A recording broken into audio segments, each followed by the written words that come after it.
लोगों के बोलने पर पिता कह देते हैं, आप लोग जाइए न भाई, कॉफ़ी हाउस में बैठी झूठी वैनिटी के लिए बेरा को टिप्स दीजिए, रहमान के यहाँ 1.5 रुपये वाला बाल कटाइए, मुझे क्यों घसीटते हैं। लोगों का बोलना चुटकी भर में धरा रह जाता है। पिता वैसे तो चुप रहते हैं, लेकिन जब बात बहस में उन्हें खींचा जाता है तो काफ़ी करारी और हिंसात्मक बात कह जाते हैं। उल्टे उन्हें घेरने वाले हम भाई बहन अपराधी बन जाते हैं। कमरे से पहले एक भाई खिसकेगा, फिर दूसरा, फिर बहन और फिर तीसरा चुपचाप सब खिजे हारे खिसकते जाएंगे। नमस्कार दोस्तों, आज हम पढ़ रहे हैं ज्ञान रंजन जी की सुप्रसिद्ध कहानी पिता। इस कहानी में पिता के माध्यम से युवा पीढ़ी और प्राचीन पीढ़ी के बीच में टकराव दिखाया गया है। हम अपने घरों में, अपने आसपास देखते ही हैं कि 2 पीढ़ियों के बीच में कितना मतभेद होता है, कितना वैचारिक टकराव होता है। हमारे विचार अपने माता पिता से, अपने दादा दादी से थोड़े अलग होते हैं, क्योंकि ज़माने के साथ साथ विचारों में भी परिवर्तन आता है, जीवन जीने के तरीके में भी परिवर्तन आता है। अगर दोनों पीढ़ियों के बीच में सामंजस्य स्थापित नहीं किया जाता तो घर में कलह और द्वेष बढ़ता जाता है और मनमुटाव हमें देखने को मिलते हैं, जो कि तनाव का कारण भी बनते हैं। जब तक पुरानी पीढ़ी और नई पीढ़ी एक दूसरे के साथ सामंजस्य नहीं बिठाती है, तब तक ये वैचारिक टकराहट बनी रहती है और हमेशा ही तनाव का कारण भी बनती है। पिता कहानी में पीढ़ियों का संघर्ष दिखाया गया है। पिता के प्रति असंतोष और सहानुभूति की मिलीजुली प्रतिक्रिया ही कहानी का मूल तथ्य है। पिता कष्टों को प्रतिष्ठा का प्रश्न बना लेते हैं और इसलिए सहज प्राप्त शहरी सुविधाओं को स्वीकार नहीं कर पाते हैं। पिता कहानी में बच्चों को लगता है कि उनके पिता एक भीमकाय दरवाजे की तरह हैं, जिनसे टकरा टकरा कर उनकी पीढ़ी अपनी स्थिति को दयनीय होता हुआ महसूस करती है। नई जीवन पद्धति के अनुरूप आचरण करने और उपलब्ध सुख सुविधाओं का भोग करने के लिए बार बार मनाने की तमाम कोशिशों के बावजूद पिता एक बुलंद दरवाजे की तरह खड़े हुए हैं और वो किसी भी कीमत पर समझौता नहीं करना चाहते। वो आधुनिक सुख सुविधाओं को स्वीकार नहीं करना चाहते। उनको लगता है उनके ज़माने में जो कुछ होता था, जिस तरीके से होता था, वही वे आज भी करना चाहते हैं। उनके बच्चे उनको मना करते हैं, आधुनिक सुख सुविधाओं का उपभोग करने के लिए बार बार मनाते हैं, लेकिन वो नहीं मानते हैं। लेखक ज्ञान रंजन जी हिंदी कहानी के एक बहुचर्चित हस्ताक्षर हैं। व्यंग ज्ञान रंजन का एक अचूक हथियार है। वे छोटे वाक्यों में गहरा व्यंग करते हैं, कभी ईश्वर पर, कभी रूढ़ियों पर, कभी आचरण के अंतर विरोधों पर। व्यंग को उनकी कहानियों से अलग नहीं किया जा सकता। उनकी प्राय सभी कहानियाँ परिवार को केंद्र में रखकर उनके रिश्तों और समस्याओं को लेकर लिखी गई हैं। पारिवारिक रिश्तों और उनकी कुंठाओं को कहानीकार ने बारीकी से पकड़ा है। ज्ञानरंजन जी की जितनी तारीफ की जाए उतनी ही कम रहेगी अगर हम ये कहते हैं कि उन्होंने पुरानी पीढ़ी के एक प्रतिनिधि पिता का चित्रण सशक्त एवं यथार्थवादी ढंग से किया है, जिससे पिता का चरित्र अत्यंत प्रामाणिक रूप से उभरकर हमारे सामने आता है।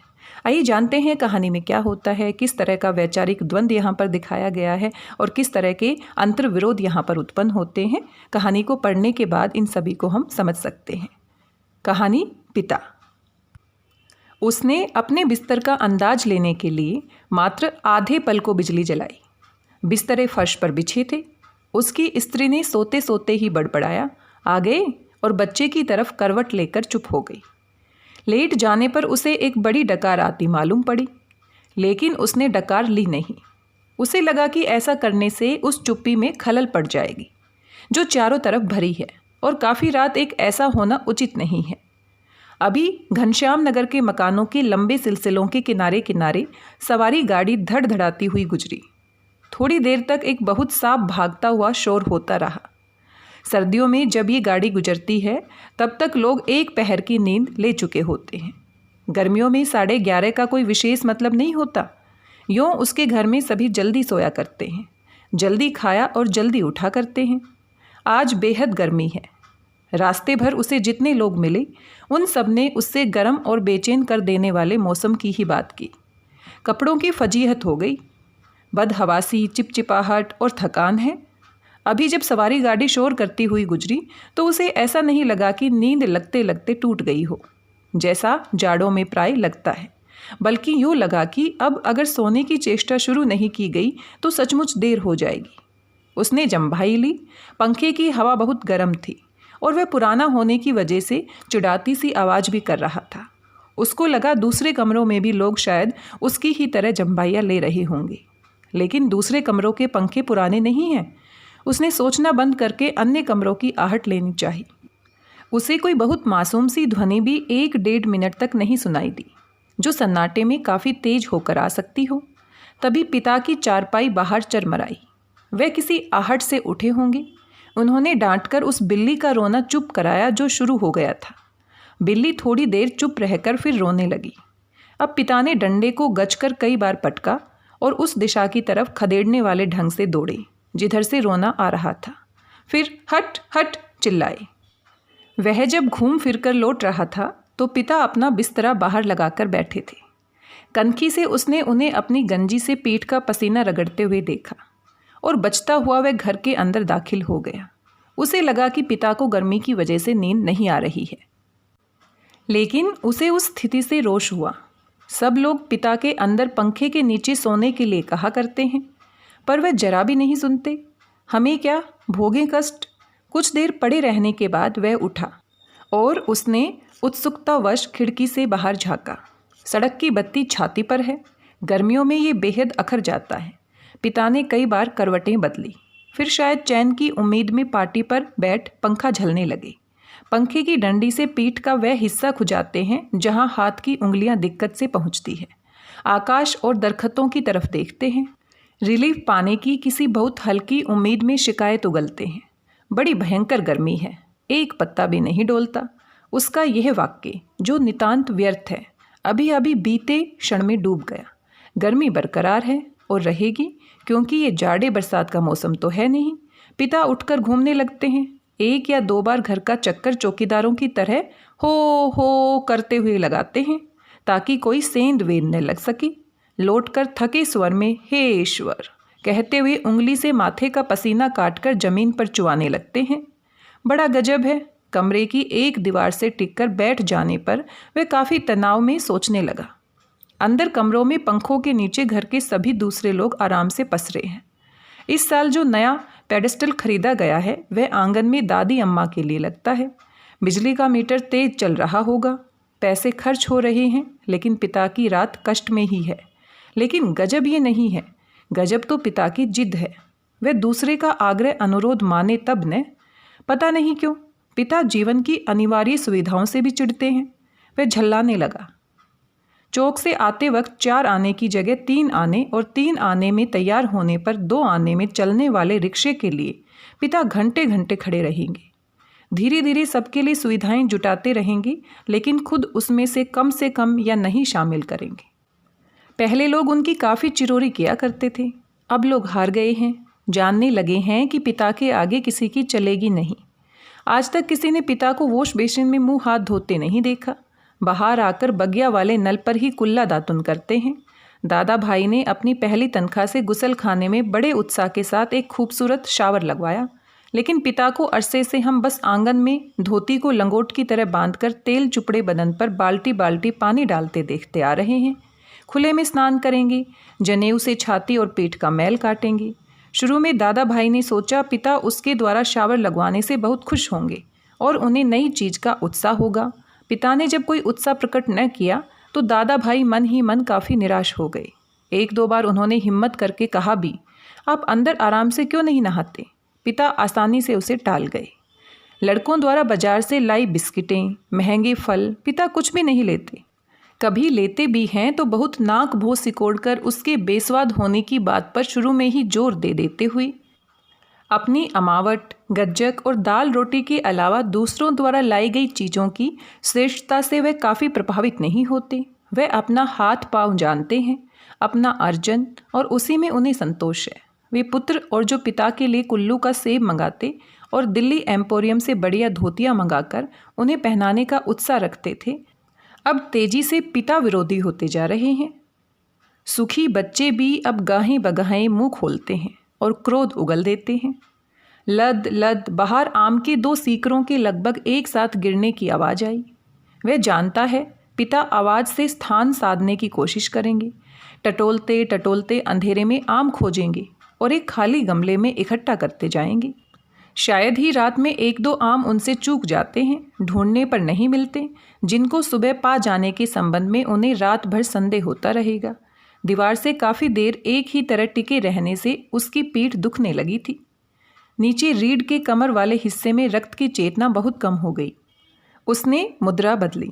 बाहर पिता ने फाटक खोलकर सड़क पर लड़ते चिचियाते कुत्तों को हड़काया। उसे यहाँ खीज हुई। कई बार कहा, मोहल्ले में हम लोगों का सम्मान है, भले लोग आया जाया करते हैं, आपको अंदर सोना चाहिए, ढंग के कपड़े पहनने चाहिए और चौकीदारों की तरह रात को पहरा देना बहुत ही भद्दा लगता है। लेकिन पिता की अड़ में कभी कोई झोल नहीं आता। उल्टा सीधा पता नहीं कहाँ किस दर्जी से कुर्ता कमीज सिलवा लेते हैं। टेढ़ी जेब, सदरी के बटन ऊपर नीचे लगा, सभा सोसाइटी में चले जाएंगे।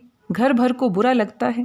लोगों के बोलने पर पिता कह देते हैं, आप लोग जाइए न भाई, कॉफ़ी हाउस में बैठिए, झूठी वैनिटी के लिए बैरा को टिप दीजिए, रहमान के यहाँ 1.5 रुपये वाला बाल कटाइए, मुझे क्यों घसीटते हैं। लोगों का बोलना चुटकी भर में धरा रह जाता है। पिता वैसे तो चुप रहते हैं, लेकिन जब बात बहस में उन्हें खींचा जाता है तो काफ़ी करारी और हिंसात्मक बात कह जाते हैं। उल्टे उन्हें घेरने वाले हम भाई बहन अपराधी बन जाते हैं। कमरे से पहले एक भाई खिसकेगा, फिर दूसरा, फिर बहन और फिर तीसरा। चुपचाप सब खिजे हारे खिसकते रहेंगे। अंदर फिर माँ जाएगी और पिता। विजयी पिता कमरे में गीता पढ़ने लगेंगे या झोला लेकर बाजार सौदा लेने चले जाएंगे। होता हमेशा यही है। सब मन में तय करते हैं, आगे से पिता को नहीं घेरेंगे। लेकिन थोड़ा समय गुजरने के बाद फिर लोगों का मन पिता के लिए उमड़ने लगता है।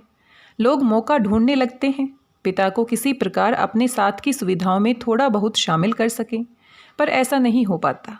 वह सोचने लगा, भूखे के सामने खाते समय होने वाली व्यथा सरीखी सी स्थिति में हम रहा करते हैं। यद्यपि अपना खाना हम कभी स्थगित नहीं करते, फिर भी पिता की असंपृक्ति के कारण हम व्याकुल और अधीर तो हैं ही। पिता अद्भुत और विचित्र हैं। वह सोचते हुए उठा। कमरे में घूमने या सिगरेट पी सकने की सुविधा नहीं थी, अन्यथा वह वैसा ही करता। उसने सो जाने की इच्छा की और अपने को असहाय पाया। शायद नींद नहीं आ सकेगी, ये ख्याल उसे घबराने वाला लगा। पिता अद्भुत और विचित्र है, ये बात वह भूल नहीं रहा था। पिछले जाड़ों में वह अपने लोभ को कुचलकर बमुश्किल एक कोट का बेहतरीन कपड़ा पिता के लिए लाया। पहले तो वह उसे लेने को तैयार नहीं हुई, लेकिन माँ के काफ़ी घुड़कने फुड़कने से राजी हो गई और खुलदाबाद के किसी लपटू दर्जी के यहाँ सिलाने चल दिए। सुधीर ने कहा, कपड़ा कीमती है, चलिए एक अच्छी जगह में आपका नाप दिलवा दूँ। वह ठीक सिएगा, मेरा परिचित भी है। इस बात पर पिता ने काफ़ी हिकारत उगली। वह उठे, मैं सबको जानता हूँ, वही म्युनिसिपल मार्केट के छोटे छोटे दर्जियों से काम कराते और अपना लेबल लगा लेते हैं। साहब लोग, मैंने कलकत्ते के होल एडरसन के सिले कोट पहने हैं अपने ज़माने में, जिनके यहाँ अच्छे खासे यूरोपियन लोग कपड़े सिलवाते थे। ये फैशन वैशन जिसके आगे सब लोग चक्कर लगाया करते हैं, उसके आगे पाँव की धूल है। मुझे व्यर्थ पैसा नहीं खर्च करना है। कितना परस्पर विरोधी तर्क किया है पिता ने। ऐसा वह अपनी जिद को सर्वोपरि रखने के लिए किया करते हैं। फिर सुधीर ने भी कपड़ा छोड़ दिया। जहाँ चाहिए सिलवाइएगा या भाड़ में झोंक आइए, हमें क्या। वह धीमे धीमे बुदबुदाया। ए, पिता बाहर अकबकाकर उठ पड़े। शायद थोड़ी देर पहले तो आम बगीचे में गिरा था, उसकी आवाज़ जैसे उन्हें अब सुनाई पड़ी हो। वह खिड़की के बाहर देखने लगा। किंचित टिका टिका सा, पीठ के पसीने से बनियान चिपक गई थी। बेहद घुटती हुई गर्मी, मन उसका मथा जाता था। बीवी पड़ी आराम से सो रही है, इसे कुछ पता नहीं। शायद पिता की खाट खाली थी, वे गिरा आम टटोलने के लिए बगिया में घुसे होंगे। पिता कितने विचित्र हैं। लंबे समय से वे केवल 2 ही ग्रंथ पढ़ते आ रहे हैं, यंत्रवत नियमवत, रामायण और गीता। लंबे 35 वर्षों तक अखंड केवल रामायण और गीता। उसके पहले युवा काल में जो कुछ जितना कुछ पढ़ा हो उन्होंने, उसे कभी भयावह, कभी सम्मानजनक और कभी झूठ लगता। ये देख सोचकर कि कोई व्यक्ति केवल 2 ही पुस्तकों में जिंदगी के 35 वर्ष काट सकता है और कैसे काट लेता है, तभी उसका बच्चा कुनमुनाकर रोने लगा। उसने तपाक से खिड़की छोड़ी और अपने बिस्तरे पर झूठ मूठ सो गया। ऐसा न हो कि देवा बच्चे के रोने से उठ पड़े और उसे संदिग्धा अवस्था में देख बहुत से बेकार प्रश्नों द्वारा हलकान करना शुरू कर दे। देवा बच्चे के मुंह में स्तन दे पहले ही सी बेखबर हो गई। वह खुद बिस्तरे पर सोता मालूम पड़कर भी जागता रहा। स्तन चूसने की चप चप आवाज़ आती रही और थोड़ी देर बाद बंद हो गई। उसने तय किया कि वह देवा के बारे में कुछ सोचे अथवा उसके शरीर को छूता रहे। उसने देवा को छुआ, लेकिन उसे तनिक भी उत्तेजना अपने अंदर महसूस नहीं हुई। उसने थोड़ी देर उत्तेजना की प्रतीक्षा की। अपनी इस हरकत से उसे ऊब होने लगी और मन भी लांछित करने लगा। बाहर पिता सो या जाग रहे हैं, जैसा भी हो वह बड़े जबरदस्त हैं। इस समय बाहर रहकर बाहरी होते जा रहे हैं। घर के अंदरूनी हिस्सों में लोग आराम से या कम आराम से किसी तरह सो तो गए ही होंगे। वह विषादग्रस्त हुआ और अनुभव करने लगा, हमारे समाज में बड़े बूढ़े लोग जैसे बहू बेटियों के निजी जीवन की स्वच्छंदता रहने देने के लिए अपना अधिकांश समय बाहर व्यतीत किया करते हैं। क्या पिता ने भी वैसा ही करना तो नहीं शुरू कर दिया है? उसे पिता के बूढ़ेपन का ख्याल करके सिरहन हुई। फिर उसने दृढ़ता से सोचा, पिता अभी बूढ़े नहीं हुए हैं, उन्हें प्रति क्षण हमारे साथ साथ जीवित रहना चाहिए। भरसक पुरानी जीवन व्यवस्था कितनी कठोर थी। उसके मस्तिष्क में एक बिचाव आ गया। विषाद सर्वोपरि था। उसे आंखों में हल्का जल लगने लगा। अगर कोई शीत युद्ध न होता पिता और पुत्रों के बीच, तो वह उन्हें जबरन पंखे के नीचे लाकर सुला देता। लेकिन उसे लगा कि उसका युवापन एक प्रतिष्ठा की जिद कहीं चुराए बैठा है। वह इस प्रतिष्ठा के आगे कभी बहुत मजबूर, कभी कमज़ोर हो जाता है और उसे भुगत भी रहा है। दरअसल उसका जी अक्सर चिल्ला उठने को हुआ है, पिता तुम हमारा निषेध करते हो, तुम ढोंगी हो, अहंकारी, ब्रज अहंकारी। लेकिन वह कभी चिल्लाया नहीं। उसका चिल्ला सकना मुमकिन भी नहीं था। वह अनुभव करता था उसके सामने जिंदगी पड़ी है और पिता पर इस तरह चिल्लाने में उसका नुकसान हो सकता है। उसको लगा पिता लगातार विजयी हैं। कठोर है तो क्या, उन्होंने पुत्रों के सामने अपने को कभी पसारा नहीं। लगता है दीवारों पर भी पसीना आया है। खुद को छुरा भोंक देने या दीवार पर सिर पटकने या सोती बीबी के साथ पाशविक हो जाने का ढोंग सोचने के बाद भी गर्मी की बेचैनी नहीं कटी। उसने ईश्वर को बुदबुदाना चाहा, लेकिन वैसा नहीं किया। केवल हल्के हल्के हाथ के पंजों से सिर के बालों को दबोचकर वह रह गया। गर्मी के मौसम में कहीं अधिक प्रबल पिता है। उसके सामने एक घटना मजबूती से टंग गई। उसने घटना को मन में दोहराया। वायुसेना में नौकरी करने वाला कप्तान भाई बहन की यूनिवर्सिटी के खर्चे के लिए 2 वर्ष तक 50 रुपये भेजता रहा था। एक बार अकस्मात कप्तान भाई होली अवकाश मनाने घर आ गया था। पिता ने उसके हाथों में उसके नाम की 1200 रुपयों वाली एक पासबुक थमा दी। सबको ये बड़ा आकस्मिक लगा। कप्तान भाई को हैरत हुई और हल्की खुशी भी कि एकाएक काफ़ी रुपए मिल गए हैं। लेकिन इस बात से उसे दुख और पराजय का भान भी हुआ। उसने अपने को छोटा महसूस किया। 2 वर्ष तक बहन के लिए उसने जो थोड़ा बहुत किया वह सब एक पल में घटकर नगण्य हो गया। फिर भी वह अनुभव कर रहा था, कप्तान भाई ज़्यादा सोचते नहीं, खिलाड़ी तबीयत के हैं, यान की तरह चुटकी में धरती छोड़ देते हैं। कितने मस्त है कप्तान भाई। उसे लगा पिता एक बुलंद भीमकाय दरवाजे की तरह खड़े हैं, जिससे टकरा टकरा कर हम सब निहायत पिद्दी और दयनीय होते जा रहे हैं। इस घटना को याद करके और पिता के प्रति खिन्न हो जाने पर भी उसने चाहा कि वह खिड़की से पिता को अंदर आकर सो जाने के लिए आग्रहपूर्वक कहे, लेकिन वह ऐसा नहीं कर सका। वह असंतोष और सहानुभूति दोनों के बीच असंतुलित भटकता रहा। न लोको शेड से उठती इंजनों की शंटिंग ध्वनि, न कंक्रीट की ग्रैंड ट्रक पर से होकर आती धूमनगंज की ओर इक्के दुक्के लौटते इक्कों के घोड़ों की टाप, न झगड़ते कुत्तों की भौंक भाग। बस कहीं उल्लू एक गति, एक वजन और विभत्सता से बोल रहा है। रात्रि में शहर का आभास कुछ पलों के लिए मर सा गया है। उसको उम्मीद हुई कि किसी समय दूर या पास से कोई आवाज़ अकस्मात उठ आएगी, घड़ी टनटना जाएगी या किसी दौड़ती हुई ट्रक का तेज लंबा हॉर्न बज उठेगा और शहर का मरा हुआ आभास पुनः जीवित हो जाएगा। पूरा पूरा शहर कभी नहीं सोता या मरता। बहुत से सोते हुए जान पड़ने वाले भी संक्षिप्त ध्वनियों के साथ या लगभग ध्वनिहीनता के बीच जगे होते हैं। काफ़ी रात बीत चुकी है और इस समय ये सब सोचना सिवाय सोने के कितना निरर्थक है। शायद पिता औंध गए हैं।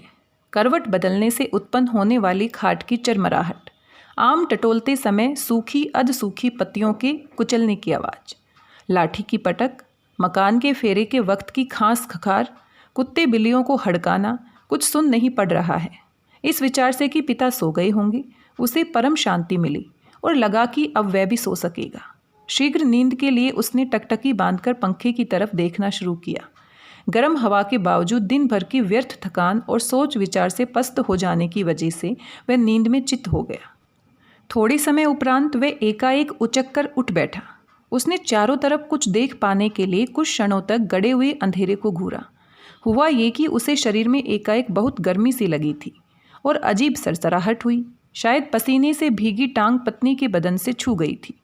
मुंह में बुरा सा स्वाद भर आया था। किसी बुरी बीमारी के कारण अक्सर ऐसा हो आया करता है। उठकर उसने 2-3 कुल्ले किए और ढेर सारा ठंडा पानी पिया। इतना सब कुछ वह अध नींद में ही करता रहा। आंगन से पानी पीकर लौटते समय उसने इत्मीनान के लिए खिड़की के बाहर देखा। अब तक नींद जो थोड़ी बहुत थी काफुर हो गई। पिता सो नहीं गए हैं अथवा कुछ सोकर पुनः जगे हुए हैं, पता नहीं। अभी ही उन्होंने हे राम तू ही सहारा कहकर जम्भाई ली है। ऐसा उन्होंने कोई दबकर नहीं किया। रात के लिहाज से काफ़ी शोर उठाते कहा है। शायद उन्हें इत्मीनान है कि घर में सभी लोग निश्चित रूप से सो रहे हैं।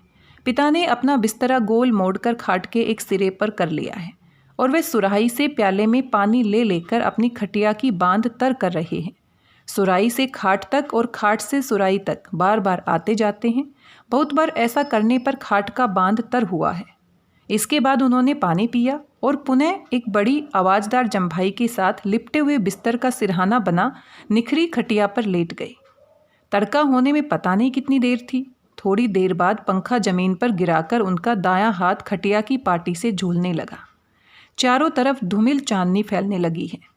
सुबह जो दूर है कि भ्रम में पश्चिम से पूर्व की ओर कौवे काँव काँव करते उड़े। वे खिड़की से हटकर बिस्तरे पर आया। अंदर हवा वैसी ही लू की तरह गर्म है। दूसरे कमरे स्तब्ध हैं। पता नहीं बाहर भी उमस और बेचैनी होगी।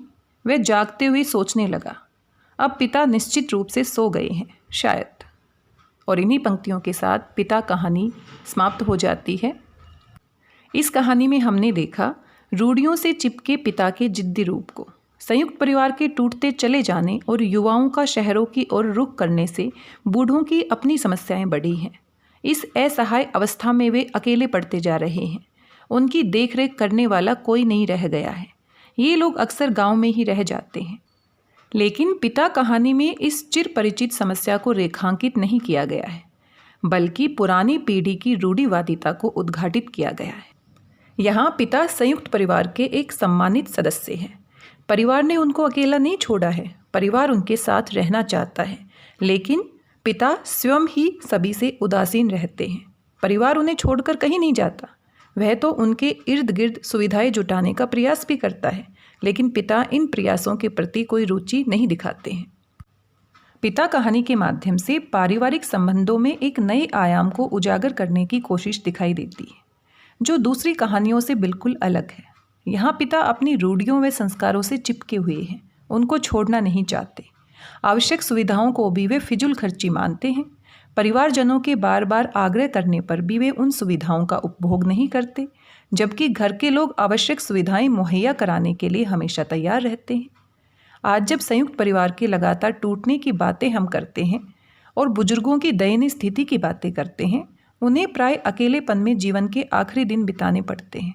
तब ऐसे में अब भी संयुक्त परिवारों का अस्तित्व बना हुआ है और यहाँ बूढ़े संयुक्त परिवार के साथ रहते हुए भी नहीं रहना चाहते।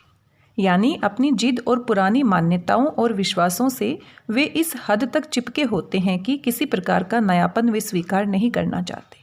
पिता कहानी के पिता असहाय नहीं हैं। वे अकेले नहीं हैं। बच्चों ने उनको नहीं छोड़ा है। वे परिस्थितियों के अनुरूप खुद को ढाल लेते हैं। वे स्वाभिमानी हैं। किसी का एहसान नहीं लेना चाहते, यहाँ तक कि अपने बेटों का भी नहीं। बहन की पढ़ाई में भाई द्वारा खर्च किए गए रुपयों का हिसाब रखते हैं और एक दिन उनको वापस लौटा देते हैं। उन्हें शक है कि कहीं भविष्य में उनका बेटा अपनी बहन को ये एहसास न होने दे कि उसी की बदौलत उस बहन ने अपनी पढ़ाई पूरी की है। तब शायद उसे अत्यंत मार्मिक पीड़ा से गुजरना पड़ सकता है। वह अपने पिता को माफ़ नहीं कर पाएगी। इस दृष्टि से पिता का ये कदम दूरदर्शितापूर्ण लगता है। पिता को व्यवहारिकता का पूरा ज्ञान है। पिता के इस कदम को भले ही अटपटा मान लिया जाए, पर यह हमारे सामाजिक जीवन की एक सच्चाई भी है। और कोई भी स्वाभिमानी पिता अपनी किसी संतान पर दूसरों का एहसान बर्दाश्त नहीं कर सकता। पुरानी पीढ़ी के लोगों में इस तरह की स्वाभिमानी प्रवृत्ति ज़्यादा देखने को मिलती है। पिता कहानी परिवार के इन्हीं बिंदुओं को सहज ढंग से अभिव्यक्त करती है। आप इसके विषय में क्या सोचते हैं? यहाँ पिता को बुरा नहीं दिखाया गया। पिता किस तरह से सोचते हैं, किस तरह से उनके लिए नई पीढ़ी के विचारों को स्वीकार करना असहज है, इन्हीं सभी पहलुओं पर एक नए तरीके से इस कहानी को प्रस्तुत किया गया है। आप इसके विषय में क्या सोचते हैं? अपने विचार हमारे साथ जरूर साझा कीजिए। आज की इस कहानी में बस इतना ही। मिलते हैं किसी नई कहानी के साथ किसी नए वीडियो में। तब तक स्वस्थ रहिए, व्यस्त रहिए, मस्त रहिए और कुछ ना कुछ पढ़ते रहिए। मेरी भाषा हिंदी भाषा परिवार के साथ जुड़ने के लिए आप सभी का धन्यवाद, बहुत बहुत धन्यवाद।